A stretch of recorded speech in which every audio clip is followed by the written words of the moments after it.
2018 সালে ছাত্র সমাজের আন্দোলনে পরিপ্রেক্ষিতে সরকার সরকারি চাকরিতে কোটা প্রথা বাতিল করে একটা পরিপত্র জারি করে। পরবর্তীকালে মুক্তিযোদ্ধাদের পক্ষ থেকে কোটা বহাল রাখার পক্ষে উচ্চ আদালত 2018 সালে জারি করা সরকারের পরিপত্র বাতিল করে দেয়। সরকারের পক্ষ থেকে পরিপত্র বহাল রাখার জন্য সর্বোচ্চ আদালতে আপিল করা হয় এবং মহামান্য আদালত শুনানির দিন ধার্য করে। এ সময় ছাত্ররা কোটা সংস্কারের দাবি নিয়ে আবারও আন্দোলন শুরু করে।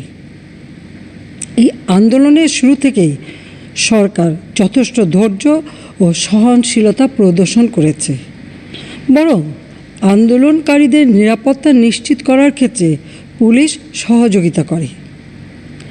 মহামান্য রাষ্ট্রপতির কাছে যখন আন্দোলনকারীরা স্মারকলিপি প্রদান করার ইচ্ছা প্রকাশ করে, সেক্ষেত্রে তাদের সুযোগ করে দেওয়া হয় এবং নিরাপত্তারও ব্যবস্থা নেওয়া হয়। অত্যন্ত পরিতাপের বিষয় হলো, কিছু মহল এই আন্দোলনের সুযোগটা নিয়ে অনাকাঙ্ক্ষিত উচ্চাবিলাস চরিতার্থ করার সুযোগ নিয়ে সন্ত্রাসী কর্মকাণ্ডে লিপ্ত হয়। এর ফলে এই কোমলমতি শিক্ষার্থীদের আন্দোলনকে ঘিরে যে সকল ঘটনা ঘটেছে তা খুবই বেদনাদায়ক ও দুঃখজনক। অহেতুক কতগুলি মূল্যবান জীবন ঝরে গেল। আপনজন হারাবার বেদনা যে কত কষ্টের তা আমার থেকে আর কে বেশি জানে। যারা মৃত্যুবরণ করেছে তাদের আত্মার মাগফিরাত কামনা করছি। পরিবারের সদস্যদের প্রতি গভীর সমবেদনা জানাচ্ছি। আমি প্রতিটি হত্যাকাণ্ডের নিন্দা জানাই। যে সকল ঘটনা ঘটেছে তা কখনোই কাম্য ছিল না। চট্টগ্রামে সন্ত্রাসীরা বহুতল ভবনের ছাদ থেকে ছাত্রদের হত্যার উদ্দেশ্যে নির্মমভাবে নিচে ছুঁড়ে ফেলে দিয়েছে।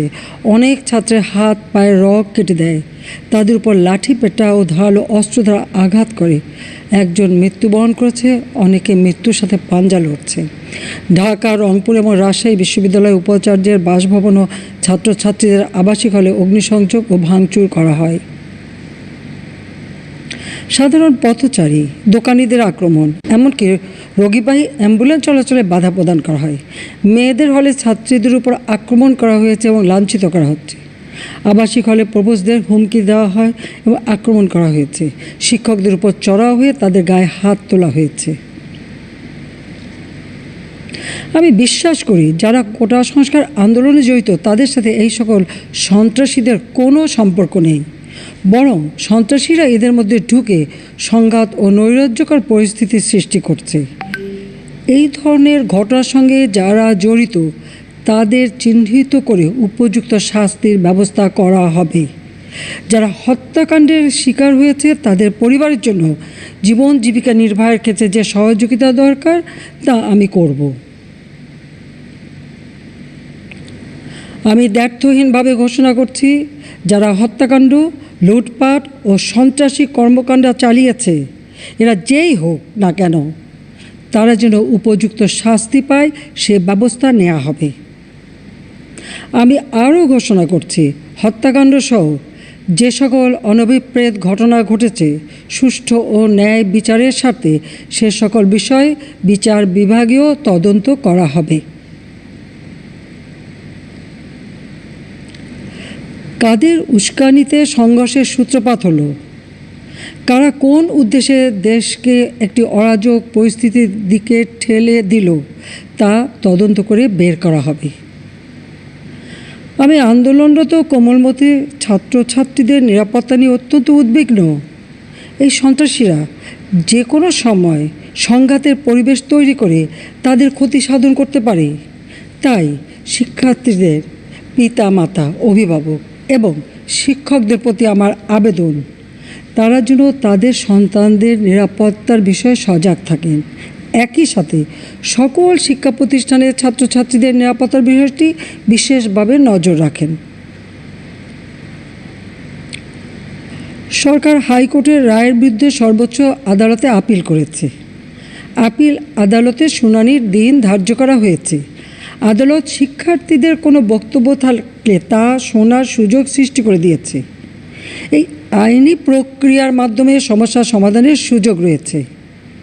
এই আইন প্রক্রিয়া সমাধানের সুযোগ থাকা সত্ত্বেও রাস্তায় আন্দোলনে নেমে দুষ্কৃতিকারীদের সংঘাতের সুযোগ করে দেবেন না।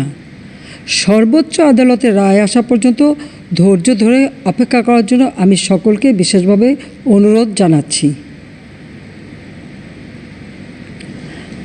আমার বিশ্বাস আমাদের ছাত্র সমাজ উচ্চ আদালত থেকে ন্যায় বিচারই পাবে, তাদের হতাশ হতে হবে না ইনশাল্লাহ।